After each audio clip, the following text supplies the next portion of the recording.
The last day of June is for poets, not your traditional gamers. Okay, this might be a little judgmental. I mean, what is a traditional gamer?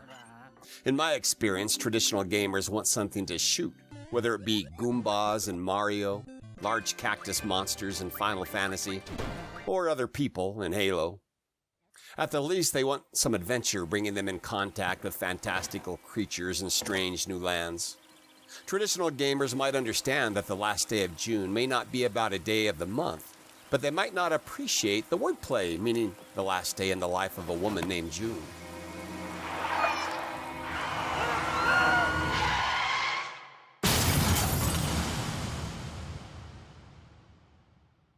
This kind of wordplay delights poet gamers like me.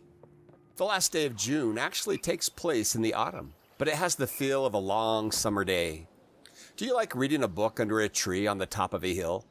How about sipping lemonade while lying in a hammock while watching the neighborhood kids play 500 in the street? Maybe you like dipping your toes in a lake with a neglected fishing pole lying beside you. You don't actually do these things in the game, but this is how the game made me feel, relaxed and pleasantly contemplative. The game rests on the premise of art. While the world it shows us is realistic, it's not concerned with realism the way, say, Skyrim is. Instead, every scene is more like a painting by Degas, Van Gogh, or Monet. The colors are bright, the sunshine warm, the shadows comfortable. I found pleasure looking out windows at quiet street scenes, across broad country fields, and even over back fences into the woods. The scenes calmed me. I was delighted by the artwork hanging in June's house. All of them were done in the art style of the game with its unique lack of eyes. A few that I recognized were a Van Gogh self-portrait, Vermeer's Girl with the Pearl Earring, Da Vinci's Mona Lisa, and Munch's The Scream. There are more. Of course, there is more than artistic beauty to this game. After all, it's called The Last Day of June for a reason. I'm not spoiling anything by telling you that June is killed in a car accident. This happens at the beginning of the game. The accident is made more tragic by the fact that it happened on the way back from a lovely afternoon at the lake. An afternoon where she meant to tell her husband, Carl, that she's pregnant. Her death infuses the game with a deep sadness, which artfully plays off the beauty of the hamlet and countryside.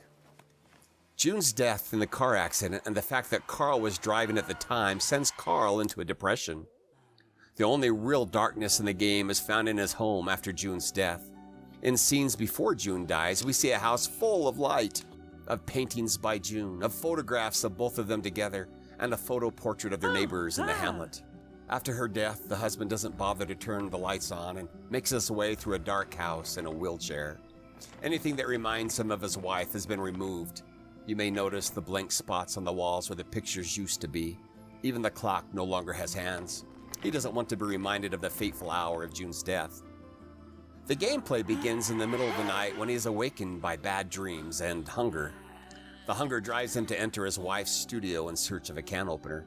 While there, a ghostly force that has tinges of June about it gives him the opportunity to change the events that led up to her death and possibly save her.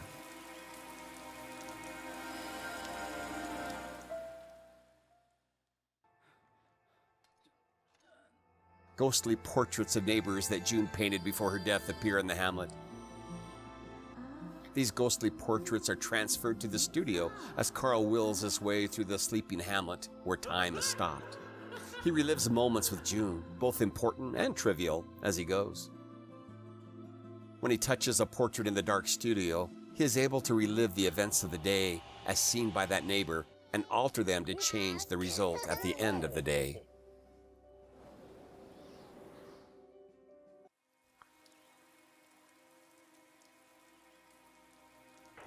Like a Rubik Cube, where moving one square also moves 11 others, changing one event of a neighbor also changes events for other neighbors with unexpected consequences. Saving June isn't as easy as it may seem at first. As you relive that last afternoon again and again, you come to know the neighbors' backstories. The art of the game makes this happen beautifully. There's not one line of dialogue in the entire game. There's no written narration.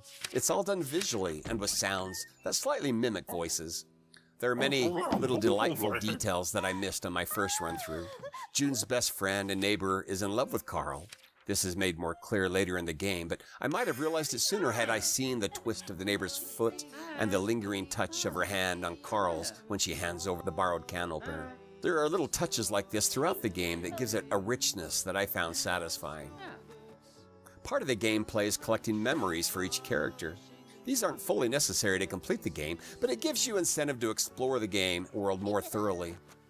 At the end of the game, as an added perk, you can review all the memories you collected and understand the neighbors much more fully. It's a nice touch. The Last Day of June is a beautiful game. It is slow, purposefully repetitive, and can meander as much as you want it to. There is no clock, no lurking monsters, no impending doom. There is only a puzzle that includes leaving gates open and tipping over milk bucket flower pots to change the activities of the neighbors. Ultimately, you hope to change the outcome of the last day of June.